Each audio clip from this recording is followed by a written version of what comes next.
Ó Mãe Santíssima, intercedei por nós para que possamos bem compreender os ensinamentos de vosso Divino Filho, nosso Senhor e Salvador Jesus Cristo, e as explicações dos pais da Igreja. Ó Virgem Imaculada, ofereço-vos este trabalho e peço que abençoais aqueles que o ouvirem, e que seja para a maior honra e glória de Deus. Amém. Senhor onipotente, purificai o meu coração e os meus lábios. Vós, que purificastes os lábios do profeta Isaías com carvão em brasa, e dignai-vos, por tal modo, purificar-me com a vossa misericórdia, para que possa dignamente anunciar o vosso santo Evangelho. Por Jesus Cristo, nosso Senhor. Amém. Senhor, abençoai-me. Que o Senhor resida no meu coração e nos meus lábios, para que anuncie digna e convenientemente o seu Evangelho. Amém. Evangelho de Nosso Senhor Jesus Cristo, segundo São João. Após a cura do enfermo na piscina de Betesda, os judeus acusaram Jesus de violar o sábado. Mas Jesus lhes respondeu: Meu Pai trabalha até agora e eu também trabalho. Então, os judeus, com mais empenho, procuravam matá-lo, pois, além de violar o sábado, ele dizia ser Deus seu próprio Pai, fazendo-se assim igual a Deus.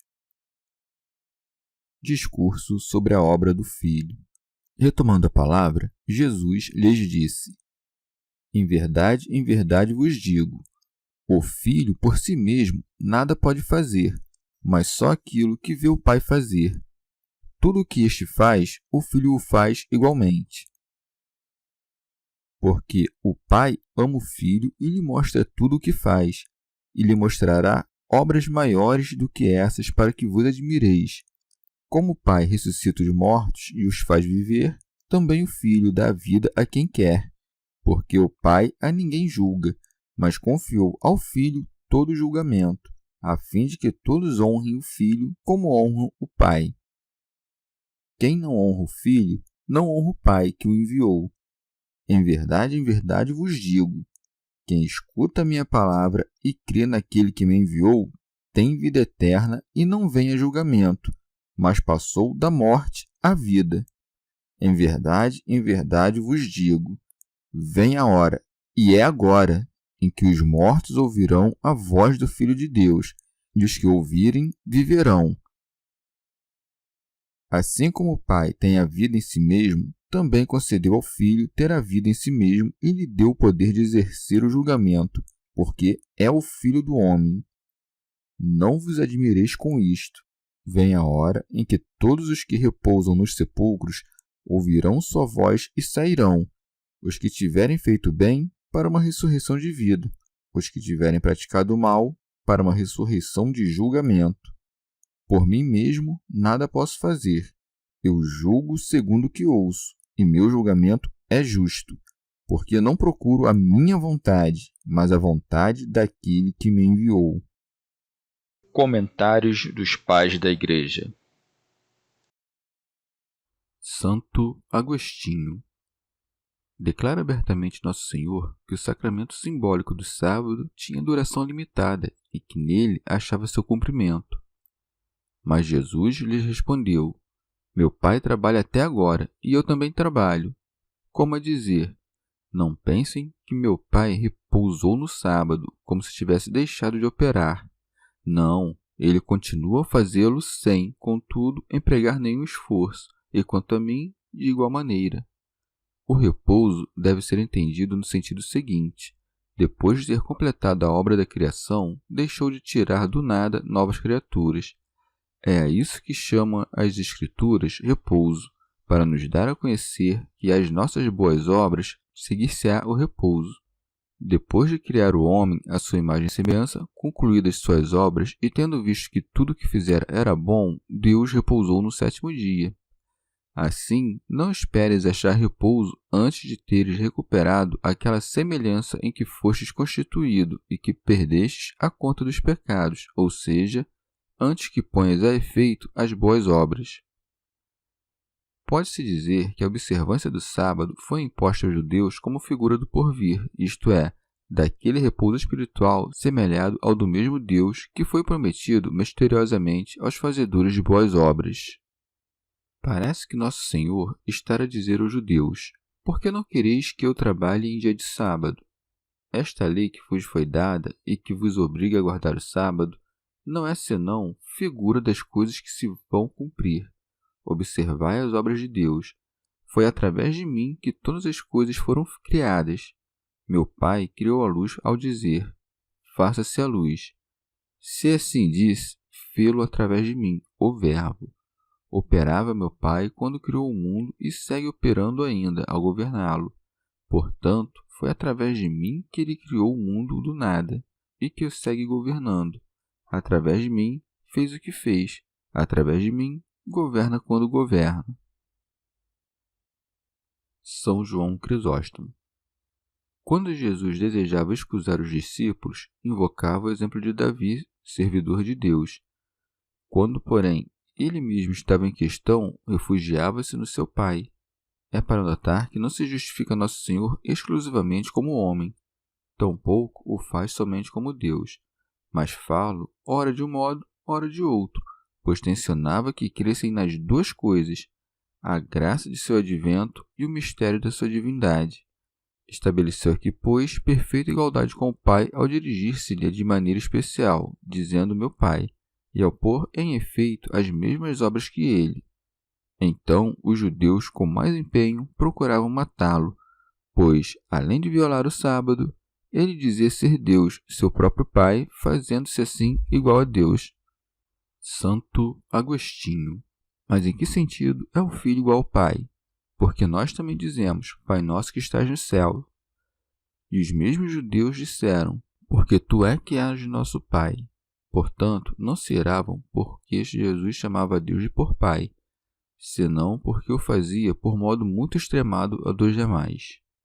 Disse, meu Pai trabalha até agora e eu também trabalho, porque desejava mostrar que eram iguais. Segue-se do trabalhar do Pai o trabalhar do Filho. O Pai não opera sem o Filho.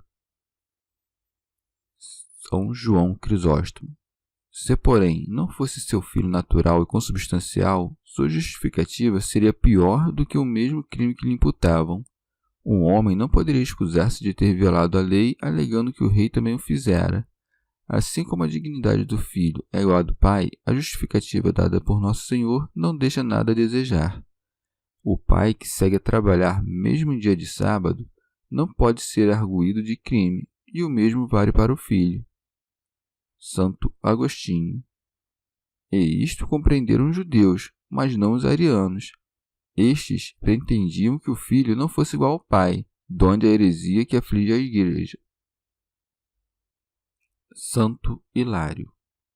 Pelo que toca à violação do sábado de que lhe acusavam os judeus, redarguiu-lhes Nosso Senhor, meu pai trabalha até agora e eu também trabalho. Para que divertissem, operava autorizado pelo seu exemplo, e que quando fazia, devia ser havido por obra do Pai. A acusação, fruto da inveja, que lhe dirigiam, a saber, que tencionava se fazer igual ao Pai, retorquiu-lhes dizendo do seu divino nascimento e de sua poderosa natureza. Em verdade vos digo, o Filho por si mesmo nada pode fazer, mas só aquilo que viu o Pai fazer. Santo Agostinho. Alguns que se pretendem cristãos, a saber, os hereges chamados arianos, asseveram que o Filho, que tomou para si nossa carne, é inferior ao Pai e fundamentam a calúnia nestes termos. Observa nessas palavras que Jesus, ao dar tino de que os judeus se inquietavam porque se fazia igual ao Pai, se apressa em desfazer-lhes essa noção. Porque, acresce, aquele que nada pode de si, mas somente que vir fazer ao Pai, é-lhe necessariamente inferior, e não seu igual. Ora, concluem, se o Verbo era Deus, há, portanto, um Deus superior e um inferior, e adoramos os dois, não apenas um. Santo Hilário. Porque permanecesse intacta nossa fé no Pai e no Filho, Nosso Senhor põe a lume o mistério de seu nascimento. Com efeito, o ser engendrado comunicou-lhe o poder de agir não segundo um acúmulo sucessivo de força necessária para cada ação em particular, senão que é fundado de antemão no próprio ato de conhecer. Mais ainda, esse conhecer não deriva do observar a operação do Pai sobre os entes corpóreos. Não, o Filho nasceu do Pai e sabe que pode quanto vir fazer ao Pai, porque está cônscio de possuir em si a natureza e o poder do Pai. Deus, com efeito, não vê como nós outros, por meio dos olhos do corpo, mas o ver nele acha-se por inteiro no seu poder natural. Santo Agostinho. A interpretarmos estas palavras no sentido de que o Filho de Deus é menor porque se revestiu da forma humana, seria preciso que admitíssemos como consequência que o Pai foi quem por primeiro caminhou sobre as águas e de maneira semelhante para todas as ações do Filho na carne enquanto viveu entre os homens. Mas quem seria insensato o suficiente para acreditar nisso? Quando o Salvador caminhou sobre as águas, era o Pai que agia através do Filho. De fato, quando o corpo, comandado pela divindade dele, punha-se a caminhar, não estava ausente o Pai, porque o Filho diz expressamente: "O Pai está em mim, esse é o que faz as obras."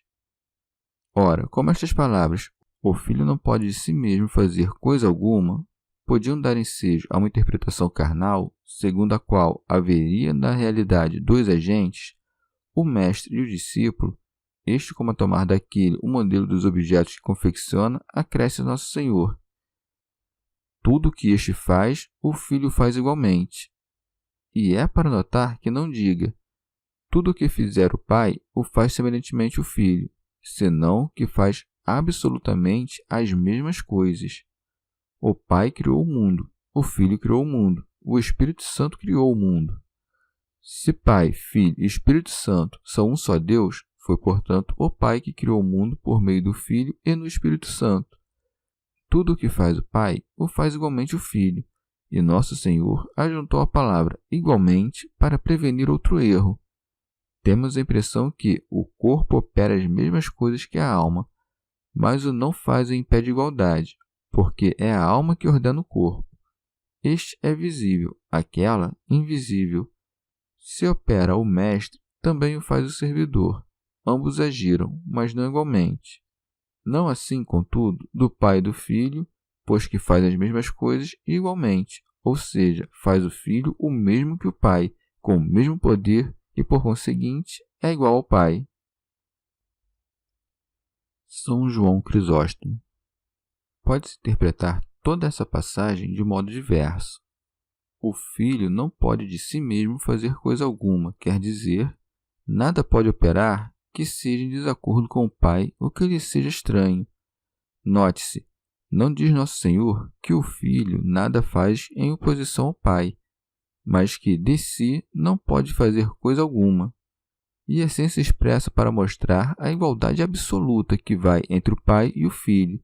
Essas palavras, portanto, não deixam entrever uma hipotética fraqueza do Filho, senão seu poder. Do mesmo modo, quando dizemos que Deus não pode cometer pecado, não estamos com isso lhe taxando de impotente, mas testemunhando-lhe a inefável potência. Assim, quando o Filho declara: "O Filho não pode de si mesmo fazer coisa alguma", está a nos comunicar que é impossível que faça algo contrário ao Pai.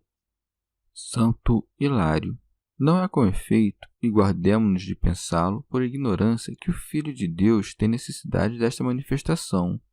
Essa doutrina é de apoio a induzir em nosso espírito a fé no nascimento do Filho, pela qual cremos que o Filho subsiste no Pai subsistente. Santo Agostinho. O ser filho, portanto, consiste no ver ao Pai. Mostra-lhe, pois, o Pai tudo quanto faz, e é este que recebe o conhecimento de todas as coisas. Ver e nascer são uma só e mesma coisa para o Filho, que tira o conhecimento de todas as coisas do mesmo princípio que lhe comunica o ser, o nascimento e a existência eterna. Santo Hilário. Fala aqui a palavra de Deus com extrema prudência e cuidado. Não ponderem, à conta da ambiguidade dos termos empregados, sejam duas naturezas distintas. Por tal razão, nos diz que as obras do Pai foram reveladas ao Filho, e não que este lhe recebeu para operar natureza e forças particulares, de modo que a revelação do Pai ao Filho é a mesma geração do Filho, a quem o amor do Pai comunica, por este meio, o conhecimento das obras que deseja criar. Santo Agostinho. Aquele que dissemos coeterno ao Pai e que o contempla, e ao fazê-lo existe, nos fala ainda da sucessão dos tempos, e lhe mostrará obras maiores do que essas. Se há de lhe mostrar, quer dizer que ainda não o fez, e haverá de fazê-lo ao Filho e àqueles que o escutam, para que vos admireis, acrescenta Nosso Senhor. É difícil entender como pode o Pai eterno revelar no tempo novos conhecimentos ao Filho que lhe é coeterno e que conhece tudo o que existe no Pai. Quais seriam essas obras mais remontadas? A continuação do texto esclarece. Como o Pai ressuscita os mortos e os faz viver, também o Filho dá vida a quem quer. De fato, é obra muito mais alterada ressuscitar os mortos do que curar enfermidades. Nosso Senhor, que até então falara como Deus, entra a falar como homem. Deus mostrará a seu Filho feito homem, pois, obras maiores, a saber, a ressurreição dos corpos. Estes, com efeito, ressuscitarão graças à encarnação do Filho de Deus no tempo, ao passo que as almas o farão pela substância de Deus. É quando a alma toma parte da natureza de Deus que encontra felicidade. Não é de fato ao entrar em comunhão com uma alma santa que uma alma enfraquecida acha felicidade. Do mesmo modo como a alma que é inferior a Deus comunica a vida ao corpo, que lhe é inferior, não há senão um ser superior à alma, isto é, Deus, que lhe possa comunicar uma vida beata. Eis porque disse mais acima Nosso Senhor que o Pai ama o Filho e lhe mostra tudo o que faz. Ele mostra como ressuscita as almas, pois é por meio dos dois que ela é arrancada à morte, e não vivem senão porque Deus é a vida que há nelas. Pode-se dizer que não é propriamente ao Filho, mas a nós que o Pai entrega essa revelação, como acresce o Salvador com estas palavras, para que vos admireis, que explicam as precedentes e lhe mostrará maiores obras do que estas. Mas, se é assim, por que não disse, vos mostrará, mas mostrará o Filho? É que somos membros do Filho seu, que aprende à medida que sofre em nós, segundo está escrito. O que fizeste a um desses meus irmãos mais pequeninos, a mim o fizestes. Do mesmo modo, se lhe perguntamos, como pode aprender tu que conheces todas as coisas? Responder-nos-ia, quando um destes irmãos mais pequeninos aprende, sou eu mesmo por quem estou a aprender. Santo Hilário. O querer é efeito da liberdade de natureza, a qual liberdade, convergindo com o ato do livre-arbítrio, conduz à felicidade perfeita. Santo Agostinho. Mas quem são esses mortos a quem o Pai e o Filho vivificarão? Nesta passagem está Nosso Senhor a se referir à ressurreição dos mortos, objeto de nossa esperança. Não, porém, aquela ressurreição que operou com o sentido de conduzir à fé quantos a testemunharam, como sucedeu no caso de Lázaro, que tornou a vida para morrer ainda uma segunda vez. Estas palavras, como o Pai ressuscita os mortos e lhes dá a vida, não dizem respeito, portanto, às ressurreições milagrosas, operadas durante sua passagem na terra, mas àquela pela qual entra-se na vida eterna. E esta verdade estabelece-a Nosso Senhor, porque o Pai a ninguém julga, o que prova que se referia à ressurreição dos mortos, a suceder quando do juízo final. Pode-se ainda estabelecer que as palavras como o Pai ressuscita os mortos e lhes dá vida, dizem respeito à ressurreição da alma, ao passo que estas outras, o Pai a ninguém julga, a ressurreição do corpo. De fato, a ressurreição das almas faz-se através da substância do Pai e do Filho, no seu operar conjunto. A ressurreição dos corpos, ao contrário, é fruto da encarnação do Filho que Deus. Ora, essa encarnação, evidentemente, não é coeterna ao Pai. Vê como o discurso de Jesus Cristo vai conduzindo nossa inteligência de uma noção a outra, sem deixar que se fixem em nós concepções puramente materiais, e assim procedendo, exercita-nos a alma purificando-a e tornando-a capaz de acolher a graça divina que haverá de preenchê-la, pouco acima, disse Nosso Senhor que o Pai mostra ao Filho tudo o que faz, como a dizer: aquele agia, este operava. Aqui, porém, é o Filho que age sozinho, enquanto o Pai descansa. Santo Hilário. De outro modo ainda, Nosso Senhor, não querendo que as suas palavras, o Filho dá a vida àqueles que quer, fossem interpretadas como a negação da geração divina ou como prova de que seu poder e natureza não procediam senão dele mesmo, acresce de pronto. Porque o Pai a ninguém julga, mas confiou ao Filho todo o julgamento. Quando diz o Salvador que o Pai deu ao Filho todo o poder de julgar, deixa transparecer a um só tempo não só a geração do Filho de Deus, senão também a natureza divina que o anima, porquanto só esta pode abarcar todas as coisas, e o que é engendrado nada pode que não tenha recebido. São João Crisóstomo. Assim como deu-lhe a vida, isto é, o engendrou vivente, assim engendrou-lhe todo o poder de julgar, ou seja, comunicou-lhe tal virtude por meio da geração.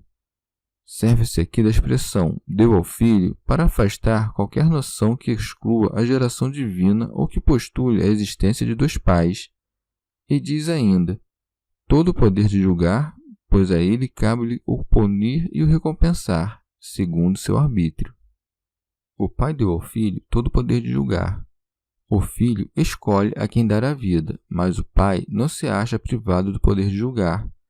Embora não julgue por si mesmo, o poder juridicativo do Filho procede do Pai. Nosso Senhor, de seguida, dá a saber por que recebeu essa incumbência, a fim de que todos honrem o Filho como honram o Pai. São João Crisóstomo.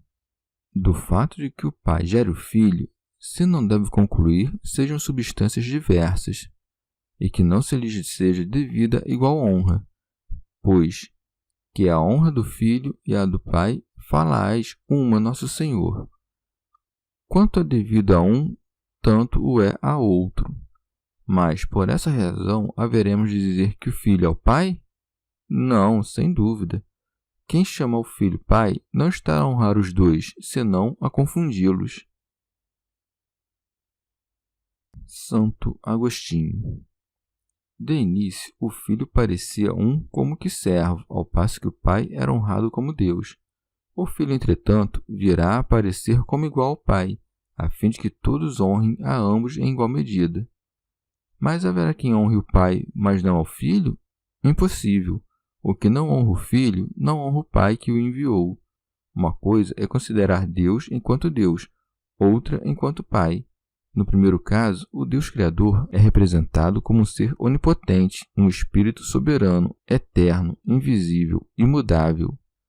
No segundo, isto é, quando consideramos como Pai, nasce de pronto no espírito a ideia do Filho, pois que não podemos chamar Pai, senão porque tenha um Filho. E quem honra o Pai como maior que o Filho, e este, portanto, com menos do que aquele, diminui a glória do Pai, porque diminui a honra que é devida ao Filho. De fato, a ideia aí embutida é que o Pai não quis ou não logrou engendrar um filho que lhe fosse igual. No primeiro caso, é como se lhe invejasse a existência. O segundo prova sua impotência. De outro modo, as palavras a fim de que todos honrem o Filho como honram o Pai, dizem respeito à ressurreição das almas que o Filho opera a uma com o Pai, ao passo que estas outras, quem não honra o Filho, não honra o Pai que o enviou, entendem como ressurreição dos corpos. Aqui não diz Nosso Senhor que ao homem Jesus Cristo é devida a honra, mas não da mesma maneira que é devida ao Pai. Acaso o Filho enviado é inferior ao Pai que o enviou? Afasta de teu espírito esses pensamentos carnais e entende isso. Ele foi enviado não separado.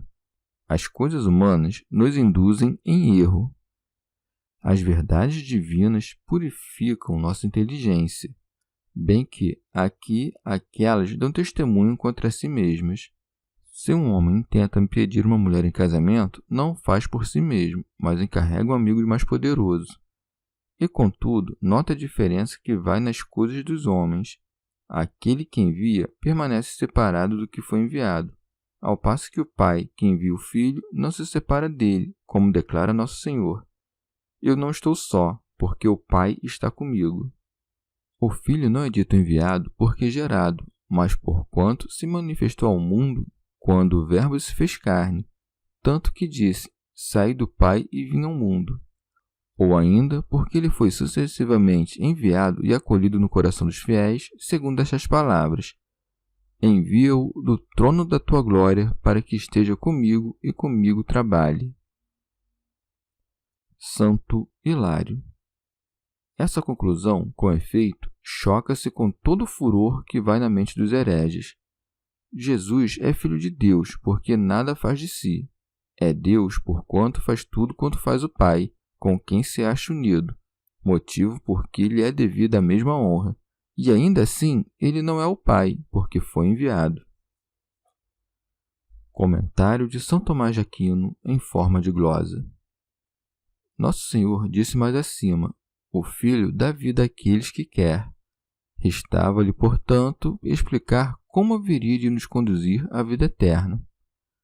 Em verdade vos digo, quem escuta a minha palavra e crê naquele que me enviou, tem vida eterna.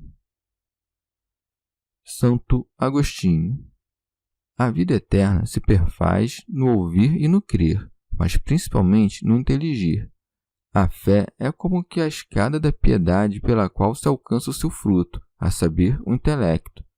O Salvador não diz, quem crê em mim, mas naquele que me enviou. Por que escutas uma coisa e crê noutra? Que quis dizer senão que a palavra daquele que o enviou estava nele?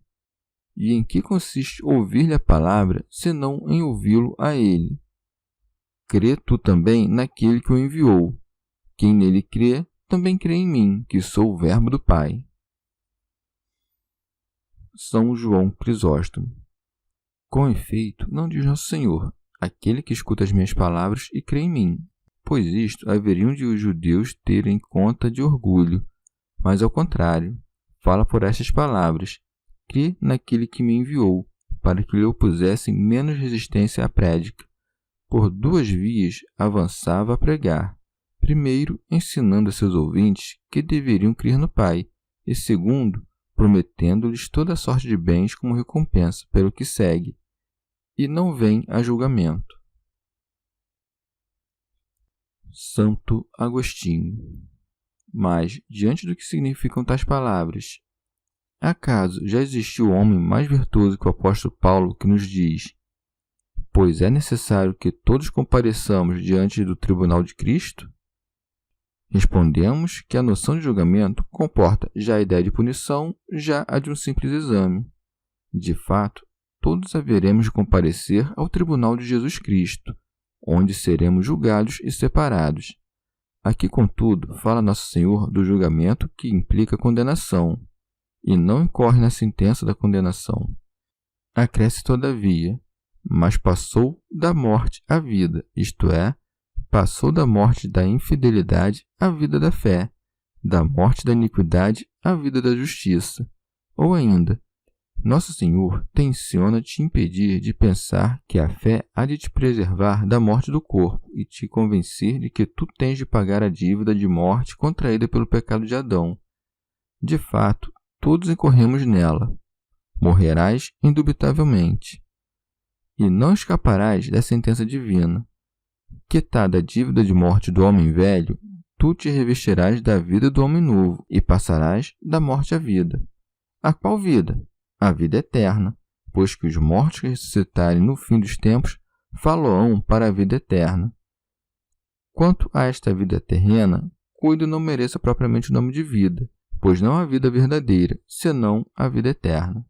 Poder-se-ia objetar ao Salvador. É sabido que o Pai dá a vida aos que nele creem, mas e tu? Acaso não podes também fazer o mesmo? Vê que cabe ao Filho o dar a vida a quem quiser. Em verdade vos digo, vem a hora, e é agora, em que os mortos ouvirão a voz do Filho de Deus, e os que o ouvirem viverão. São João Crisóstomo. Não creias que essa hora está distante, porque Nosso Senhor acresce, e é agora. De fato, a palavra do Filho de Deus já era tão eficaz quanto será no dia em que nos chamará a ressurreição no fim dos tempos. Teofilacto Diócrida falava que Nosso Senhor daqueles que haveria de ressuscitar dos mortos, como a viúva do chefe da sinagoga, o filho da viúva de Naim e de Lázaro. Santo Agostinho. Para evitar que o entendesse de maneira equivocada, como se estivesse falando da ressurreição que há de suceder no fim dos tempos, e com o fito de nos dar a conhecer o modo pelo qual hão de passar os fiéis, ajunta: em verdade vos digo, vem a hora. Que hora é esta? Aquela em que os mortos ouvirão a voz do Filho de Deus e, em o fazendo, viverão. Não disse Nosso Senhor: ouvi-la-ão porque estão vivos, mas viverão porque ouvi-la-ão. E em que consiste este ouvir, senão em obedecer? Os que creem e vivem segundo as regras da verdadeira fé, esses verdadeiramente vivem e não se acham sob o jugo da morte. Aqueles, entretanto, que se recusam a crer ou cujas vidas culpáveis acham-se em desacordo com a fé que professam e que perderam a caridade, esses serão encontrados entre os mortos. Contudo, essa hora de que fala aqui ainda perdura e prolongar-se-á até o fim dos tempos, como atesta São João. Filhinhos, é a última hora. Quando os mortos, isto é, os infiéis, ouvirem a voz do Filho de Deus, ou seja, do Evangelho, os que, dentre eles, obedecerem-na, viverão, quer dizer, serão justificados e porão de parte a infidelidade.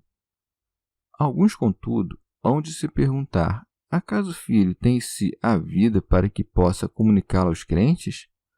Ora, ele próprio responde: assim como o Pai tem a vida em si mesmo, também concedeu ao Filho ter a vida em si mesmo. Esta vida lhe é intrínseca, de fato, não lhe vem de um princípio exterior, como que tomada de empréstimo, como se ele tão somente participasse dela. Não, esta vida não é outra coisa senão ele mesmo. Ele a tem em si mesmo. É a vida de si próprio. E tu, acaso não tens a alma morta? Ouve o Pai na voz do Filho: levanta-te para receberes a vida que não tens de si. Ela te é entregue pelo Filho, que a tem por si próprio. Eis a primeira ressurreição. Ora, essa vida que compartilham o Pai e o Filho é a vida da alma, e somente a alma racional, à exclusão do corpo, pode participar desse viver na sabedoria.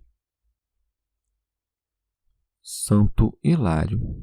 Os hereges, cercados de todos os lados pela autoridade das Escrituras, estão como que obrigados a atribuir ao Filho força semelhante à do Pai, sem, contudo, conceder que partilham da mesma natureza.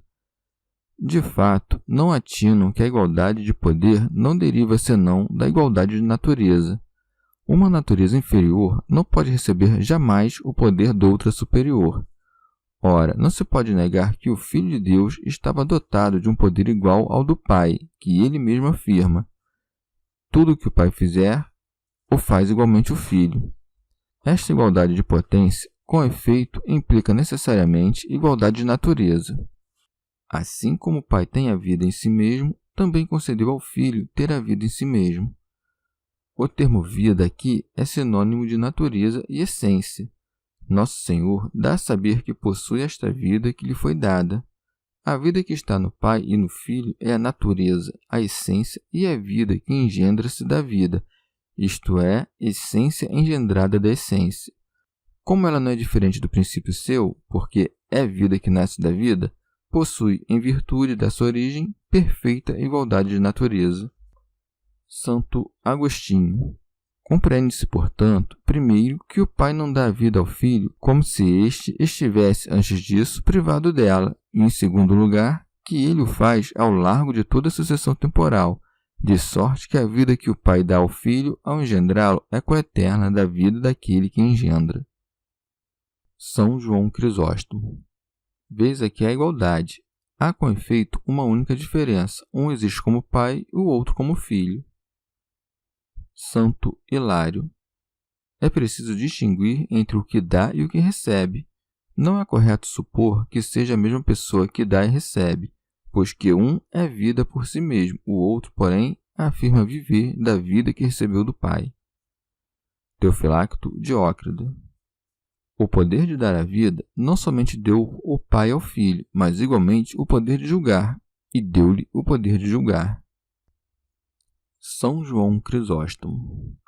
Um dos grandes obstáculos a impedir que os judeus atinassem perfeitamente com seus ensinamentos é que cuidavam ser Nosso Senhor um homem comum, ao passo que a doutrina que professava era muito superior à dos homens e à dos anjos, porque divina. Superando tal dificuldade, diz-lhes: não vos admireis que ele é o Filho do Homem.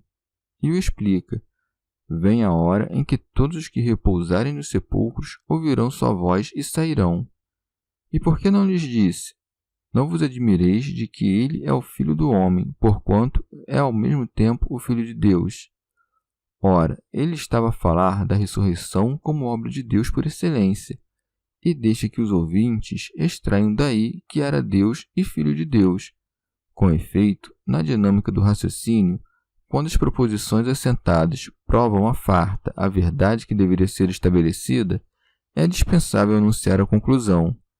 É para que o próprio triunfo se faça ainda mais brilhante que deixe os impugnantes tirarem por si todas as consequências.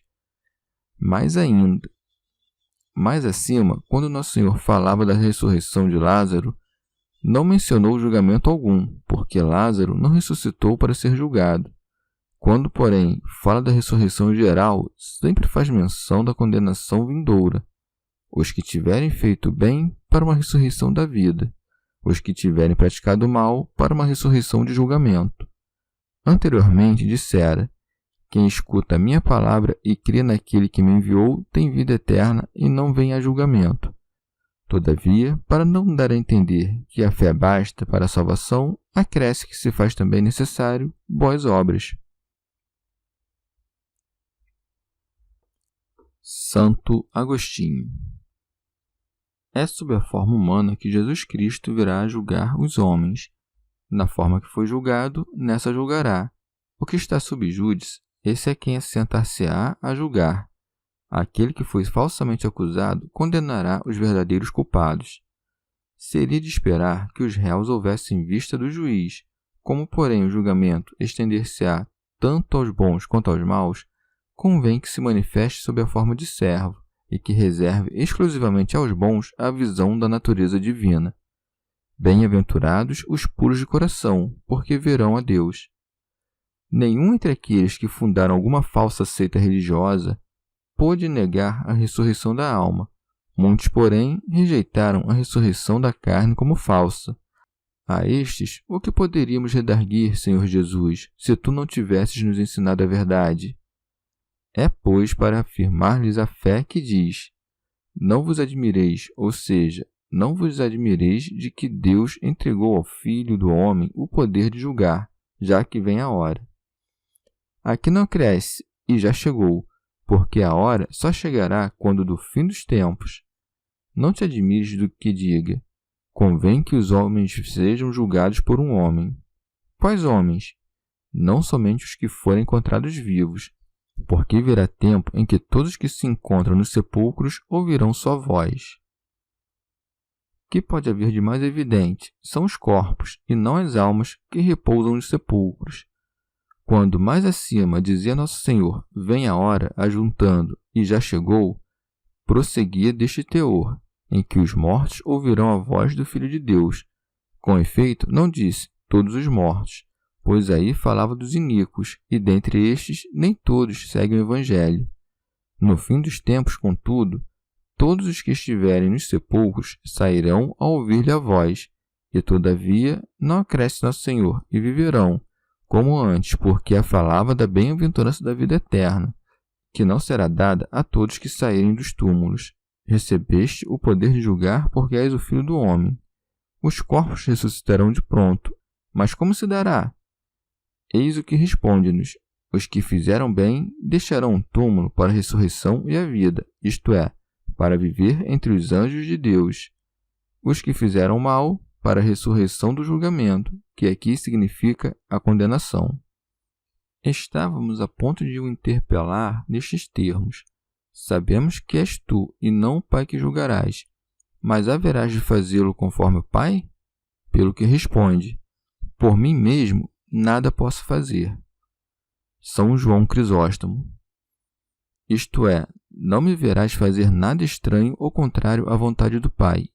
Eu julgo segundo o que ouço, como a dizer: é impossível que minha vontade não esteja em conformidade com a de meu Pai, e, portanto, julgo como se ele o fizesse.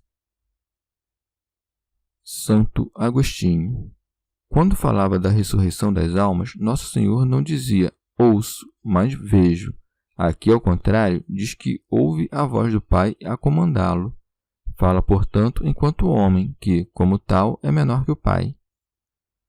Ou então, ao dizer eu julgo segundo o que ouço, queria Nosso Senhor, enquanto Filho do homem, destacar sua dependência em relação a Deus, ou mesmo em relação àquela natureza simples e imutável que, recebida do Pai, pertence ao Filho, e para a qual ouvir, ver e ser são uma só e mesma coisa, de modo que a faculdade de ver e de ouvir procedem do mesmo princípio de que procede a própria existência sua, e julga segundo o que ouve, porque o Verbo, tendo sido engendrado para a verdade, deve necessariamente julgar segundo a verdade. E meu julgamento é justo, porque não procuro a minha vontade, mas a vontade daquele que me enviou.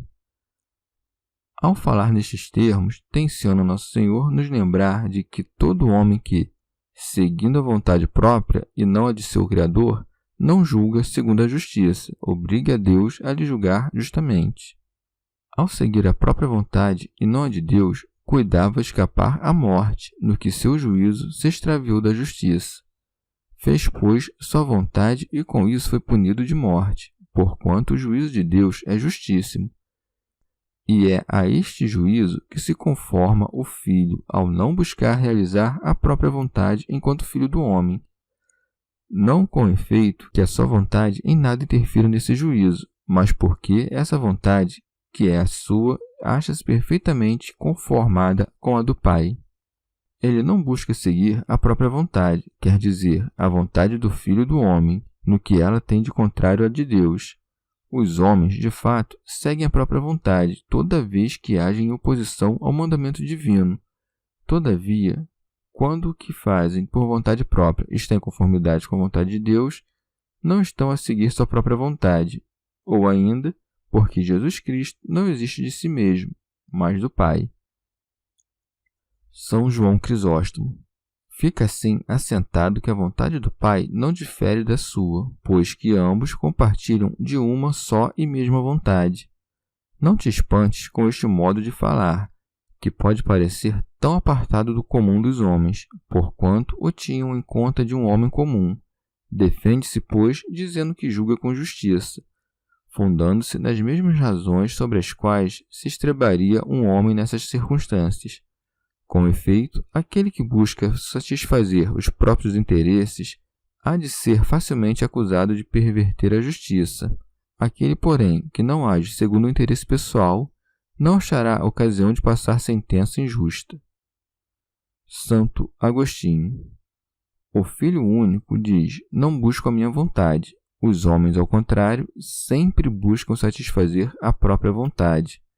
Façamos a vontade do Pai, de Jesus Cristo e do Espírito Santo, pois que estão unidos na mesma vontade, poder e majestade. Chegamos ao fim de mais um dia de comentários da Catena Áurea.